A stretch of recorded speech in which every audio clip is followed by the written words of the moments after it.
to 1986, or as next of kin of victims who have suffered, died, or disappeared during the administration of the late President Ferdinand Marcos.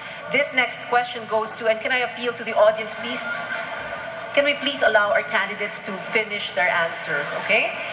As the son, Senator Marcos, I'm sure you expected that question was coming Yes, from I you. did. I certainly As the son of the late president, do you acknowledge that during your father's term, human rights abuses were committed, and are you willing to apologize for them? Your response, please. I certainly acknowledge every human rights abuse in every administration. I think it is necessary that we do so, or else we are to repeat the mistakes and abuses of the past. What I can say also to you is that in my 27 years of service, there has never been any suspicion, any accusation, or even any allegation made against me that there were human rights abuses or non-recognition of people's civil rights in my time in government. I will apologize for I have said this before, and I will say it again. I will apologize for any wrongdoing that I may have done, any mistake that will have caused anyone any pain or hardship. But I can only apologize for myself. And not for your father. I cannot apologize for anyone else, only myself and for what I have done. Congresswoman Leni Robredo, in an interview, you said that the lack of remorse from Senator Marcos is worrisome. Exactly what do you want to hear from him? Alam mo, Pia, yung apology voluntarily given yun. Hindi natin yun pwedeng ipilit sa kanya. Pero sa akin yung recognition ng maraming kamalian in the past. Kasali doon yung hidden wealth na hanggang ngayon hindi pa din natin nakukuha. At yun ay nakaw yun sa taong bayan. Hindi yata natatama na i-acknowledge lang yun. Kailangan ibalik yun sa atin. So now this is going to be a Marcos versus Robredo fight. Go ahead, Senator Marcos. Senator Marcos first. Me? Can I? Yes. Do I speak?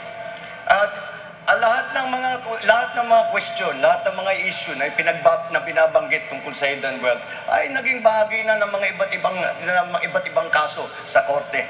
At sa korte, kung ano man ang iutos, kung ano ang paghusga sa ganung mga issue, ay susundan naman namin. At maliwanag na hindi naman kami lumalabag sa mga order ng kahit na anong court.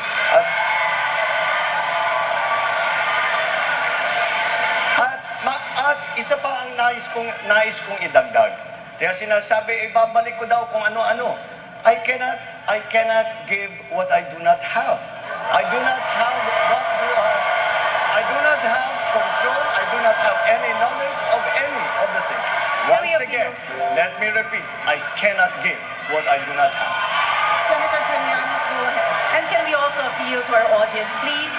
Please, audience, please. Let's give our candidates, all 6 candidates, a chance to respond. Thank you very much. Thank you. Go ahead, Senator Trillanes. So, in line with the statement ni Senator Bongbong Marcos na hindi naman niya ibibigay yung wala sa kanya. Dahil marami po sa mga kababayan natin ngayon na umaasa na maibalik, na iboto si Senator Marcos dahil ibabalik daw yung pera. So, in fact, may mga cards na binibigay na lalagyan daw ng 5,000 pesos. So, para lang maliwanagan yung mga kababayan natin, totoo ba ito, Senator Bongbong Marcos, na bibigyan sila ng 5,000 pesos pag binoto kayo? Thank you. Senator Marcos. Ako'y nagpapasalamat sa aking kaibigan si Senator Sani dahil meron pong maraming umiikot na nagtatanggap na nanggaling sa pamilyang Marcos. Racket po ito. Sinasabi nila na pagka sumama kayo sa isang grupo, kapag kayo ay magbayad ng 200 piso, kapag dumating ang panahon na ma-recover ang mga kayamanan ng mga Marcos, ito kayo'y bibigyan ng bahay at lupa, kayo'y bibigyan ng 1,000,000 piso. Huwag po kayong maniwala dyan. Hindi po galing sa pamilyang Marcos yan.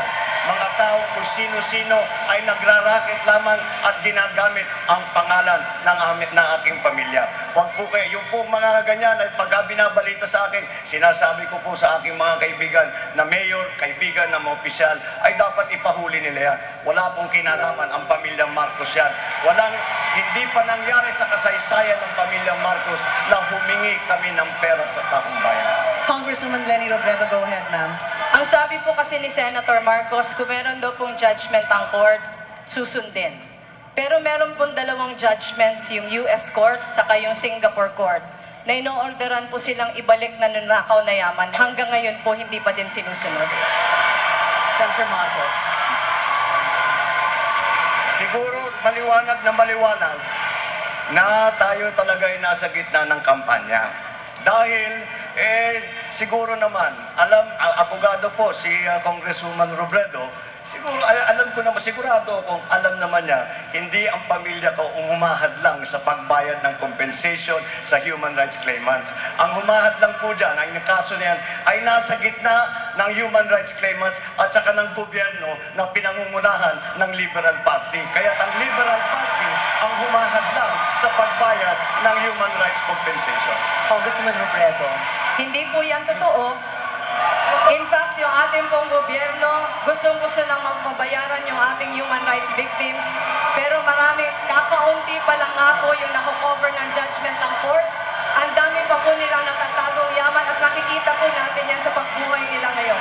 Napakasimple lamang po. Hold on, candidates. Kung talagang ninanais ninyo na mabayaran ng compensation, bawiin ng gobyerno ang inyong claim at agad-agad mababayaran ng human rights. Ang gobyerno ang humahadlang, ang Liberal Party ang humahadlang. Senator Cayetano, go ahead.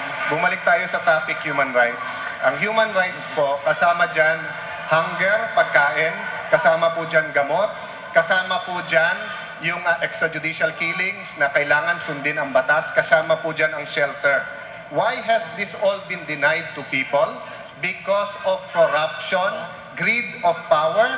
Martial law 20 years was not about peace and order. It was about keeping one family in Malacanang. Having said that, right now, Kidapawan, people are hungry. El Nino, 23 provinces. The government is not doing anything. Pinapabayaan ang mga LGUs, bahala sila. Number 3, Korte. Senator Bongbong is not being honest with you.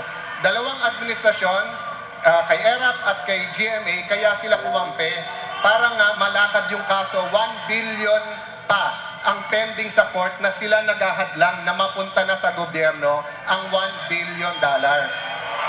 Senator Marcos, and then Senator Hindi Escudero. ko alam kung saan nanggagaling. Kanina pa si Senator Alan na nang-iimbento ng kung ano-ano. Tignan po ninyo kung ano. Okay. Ang kaso tungkol sa human rights compensation ay nasa gitna ng gobyerno ng Pilipinas at ng human rights claimants. Wala na po ang pamilyang Marcos. Hindi man po kami nag-a-argue, hindi na po kami nagpapadala ng abogado sa kasong yan. Ang humahadlang sa pagbayad na compensation ay ang gobyerno ng Pilipinas na pinangungunahan ng Liberal Party. Yan po ang katotohanan. Senator Marcos, I'm talking about the 1 billion with the PCGG and yung $5 billion na nakatago pa. Kung ako nagsisinungaling, hamunin kita ngayon, fact check. Pag ako ay mali ang sinabi ko dito, magwi-withdraw ako. Pero pag ikaw mali, hindi mo lang magwi-withdraw, isoli mo ang pera sa tao. Alright. One final response from Senator Marcos on that issue. Then we have a question. Then Senator Escudero, and then a question for Senator Nasan, and then that's it. Senator Marcos first. Well, once again, kailangan ko, maliwanag ang aking sinasabi. Pagka pinapag-usapan ng human rights claimants, ay walang mga pamilya Marcos ay hindi na po nagpapadala ng abogado ilang taon na. Ang naglalaban tungkol dyan ay ang gobyerno at ang human rights claimants. Hindi po kasama ang Marcos family sa usapan yan. Senator Escudero. Alam niyo, masarap pagdebatihan ang paghihingi ng tawad. Pero may kasabihan nga sila, pag binasag mo ang plato, humingi ka man ng tawad, hindi naman mabubuo yung plato. Basag pa rin yun. Para sa akin, ang mahalaga at importante, Hindi yung bangayan na nagaganap ngayon, pero kung anong dapat gawin o ginawa at ginagawa ngayon. Pinasa po namin bilang pangunahing may akda. Una, ang compensation bill sa human rights victims na nag-recognize at acknowledge ng mga paglabag sa karapatang pantao noong panahon ni dating Pangulong Marcos. Pangalawa, pinasa din namin ang anti-torture law bilang pangunahing may akda. Sa kauna-unahang pagkakataon, sinabi natin, may command responsibility ang matataas na opisyal ng pamahalaan, maski na wala sila doon. At pangatlo, ang Anti-Enforced Disappearance Act na sana sa pagpasa ng 3 batas na ito, sino man ang maluklok, hindi na nila pwedeng gawin pa ang mga pang-abuso ng nakaraan. All right, so much airtime already given to Senator Marcos. Senator Anasan, we just have a question for you related to this. You had already said before, just very recently, and we quote, "It is not right that we blame the son for the sins of the father." What did you mean by this in light of what Senator Marcos was saying earlier? It's a judgment call that I cannot make for the individuals that are being alluded to. No? But again, I go back. No, poverty, rights are universal. It does not recognize family names, personalities. That's why apply the rule of law. Diba? Strengthen our institutions. Even our justice system has been politicized in a very partisan manner. So kursunada lang. Strengthen the institutions para kahit na sino ang administrasyon, susundin at irespeto yung lahat ng rights, lalo na yung right to life. When the right to life is invoked, freedom of the press, freedom of expressions, freedom of speech, tabi lahat yan. One life, lalo na kung the life of institutions and nations. Thank you, Senator Anasan. All right, Pia. Right. A quick question before we go to a break. This is a yes or no question. No, this is not about corruption or human rights or hidden wealth. So you can relax, Senator Marcos. The question is, candidates, your signboards, please. Do you support same-sex marriage? Can we see your responses, please? Do you support same-sex marriage? Senators Cayetano, Escudero, Anasan, Marcos, But I think Congressman government should be Robredo. open to civil unions. Okay, I'm sorry, ma'am. No explanations here. And Senator Trinas, everybody saying no. All right. Okay, we're going to a break right now. The CNN Philippines Vice Presidential Debates will be right back. Stay with us.